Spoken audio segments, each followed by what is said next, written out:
Olá, seja bem-vindo ao Direito Administrativo Facilitado. Eu sou o professor Marcos e o tema da aula de hoje é consórcio público.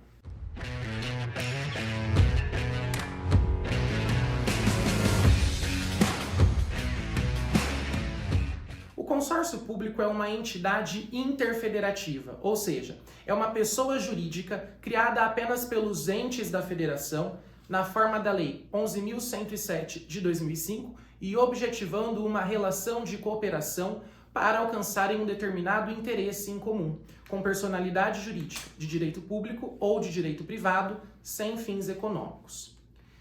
Imagine, por exemplo, que em uma determinada região os municípios sofrem com o problema de abastecimento alimentar e não conseguem, sozinhos, uma solução para o seu enfrentamento.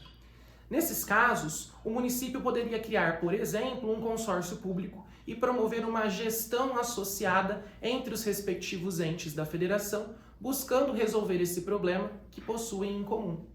A lei deixou a critério do administrador público, ou seja, dos entes consorciados, a decisão sobre o regime jurídico em que o consórcio público será criado. Isso porque o consórcio público pode ser instituído em regime jurídico de direito público ou em regime jurídico de direito privado. Os consórcios públicos de direito privado são pessoas jurídicas criadas pelos entes da federação para o alcance de um determinado objetivo em comum, mas com personalidade jurídica de direito privado. A lei não é expressa no sentido dessas entidades integrarem ou não a estrutura da administração pública, o que leva a divergências doutrinárias. Mas o fato é que essas entidades muito se aproximam das empresas públicas, já que prestam serviço público, são regidas pelo direito privado derogado e o capital é integrado por pessoas pertencentes à estrutura da administração pública. Também é importante lembrar que, em razão de sua natureza jurídica, ou seja, pelo fato desses consórcios públicos se submeterem ao regime jurídico de direito privado, eles não podem exercer o poder de polícia. Como pontos em comum entre os consórcios públicos regidos pelo direito público e os consórcios públicos regidos pelo direito privado, nós podemos destacar a necessidade de ambos realizarem licitações, prestar contas e promover concursos públicos para admissão de pessoal, que será regido por CLT. A doutrina, nesse ponto, questiona a constitucionalidade da Lei 11.107 de 2005 em relação ao estabelecimento de regime seletista para os consórcios públicos regidos pelo direito público. Isso porque essa previsão violaria o regime jurídico único previsto no artigo 39 da Constituição Federal. Os consórcios públicos estão sujeitos à fiscalização contábil, operacional e patrimonial pelo Tribunal de Contas, sem prejuízo do controle externo a ser exercido em razão de cada um dos contratos de rateio. Também, os consórcios públicos podem promover desapropriações e instituir servidões nos termos da declaração de utilidade ou necessidade pública ou interesse social pelo poder público. Nesse ponto, você precisa tomar um cuidado. Isso porque a declaração de utilidade ou necessidade pública ou mesmo interesse social deve ser realizada pelo poder público e não pelo consórcio público. O consórcio público pode apenas executar o ato. No que diz respeito às formas de cooperação, os consórcios públicos podem ser de cooperação horizontal, quando celebrado por entes do mesmo nível federado, a exemplo de consórcios públicos entre Estados-membros ou mesmo entre municípios.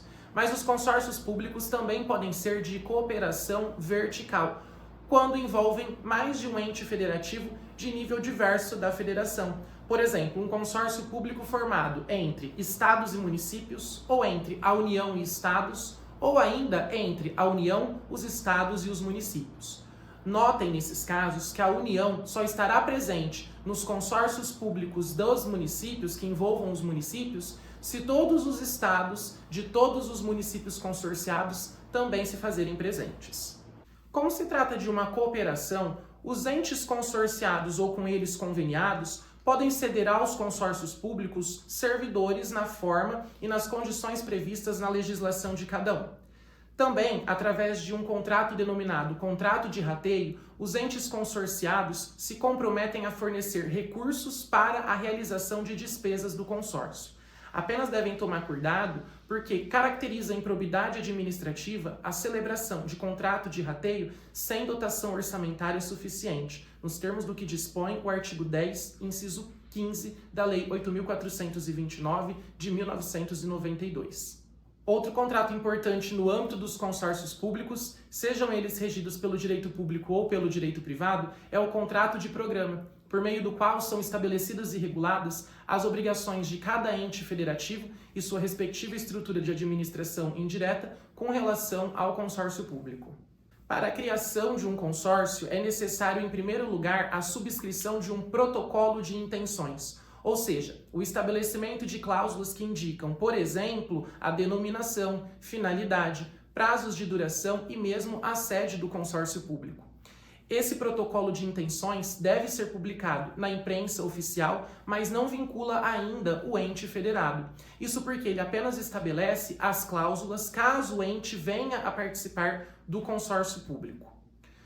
O ingresso no consórcio público se dá com a ratificação desse protocolo de intenções, com a promulgação de uma lei por cada um dos entes consorciados. Essa ratificação pode ser uma ratificação total ou parcial, e nesse caso nós podemos falar que ocorre um consorciamento parcial. Cuidado, porque a ratificação efetuada após 2 anos da subscrição do protocolo de intenções dependerá da homologação da Assembleia Geral do Consórcio Público. Por fim, ocorre a celebração de um contrato. A doutrina entende que esse contrato é desnecessário no caso dos consórcios públicos regidos pelo regime jurídico de direito público, bastando apenas a publicação da lei, já que eles seriam espécies do gênero autarquias. Por outro lado, no caso dos consórcios públicos regidos pelo regime jurídico de direito privado, a personalidade jurídica só será adquirida com o registro do contrato de consórcio. Eu espero que você tenha gostado da aula de hoje. Não se esqueça de curtir, comentar e compartilhar. Se inscreva no canal e nós nos vemos na próxima aula. Até lá!